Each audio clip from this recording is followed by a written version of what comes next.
বিকেলে ঋতব্রত তৃণমূলের সদস্যরা পৌঁছে যান মেট্রোপলিটনের তৃণমূল ভবনে। এই দলে ঋতব্রত বন্দ্যোপাধ্যায়ের পাশাপাশি ছিলেন ফিরহাদ হাকিম, জাভেদ খান, সন্দীপন সাহা, আখরুজ্জামানরা।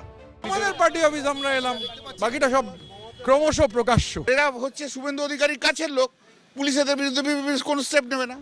তৃণমূল ভবনের গ্রাউন্ড ফ্লোরে ঢুকে এই ঘরে বসে পড়েন ঋতব্রত তৃণমূলের সদস্যরা। এই ঘরের দেওয়ালে এখনো মমতা বন্দ্যোপাধ্যায়ের ছবি, টেবিলের ওপর মমতা বন্দ্যোপাধ্যায়ের একটা কাটআউট।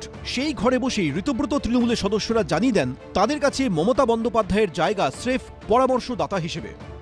এইবার বিকেলে ঋতব্রত তৃণমূলের সদস্যরা পৌঁছে যান মেট্রোপলিটনের তৃণমূল ভবনে। এই দলে ঋতব্রত বন্দ্যোপাধ্যায়ের পাশাপাশি ছিলেন ফিরহাদ হাকিম, জাভেদ খান, সন্দীপন সাহা, আখরুজ্জামানরা। আমাদের পার্টি অফিস আমরা এলাম, বাকিটা সব ক্রমশ প্রকাশ্য। এরা হচ্ছে শুভেন্দু অধিকারীর কাছের লোক, পুলিশ এদের বিরুদ্ধে কোনো স্টেপ নেবে না। তৃণমূল ভবনের গ্রাউন্ড ফ্লোরে ঢুকে এই ঘরে বসে পড়েন ঋতব্রত তৃণমূলের সদস্যরা। এই ঘরের দেওয়ালে এখনো মমতা বন্দ্যোপাধ্যায়ের ছবি, টেবিলের ওপর মমতা বন্দ্যোপাধ্যায়ের একটা কাটআউট।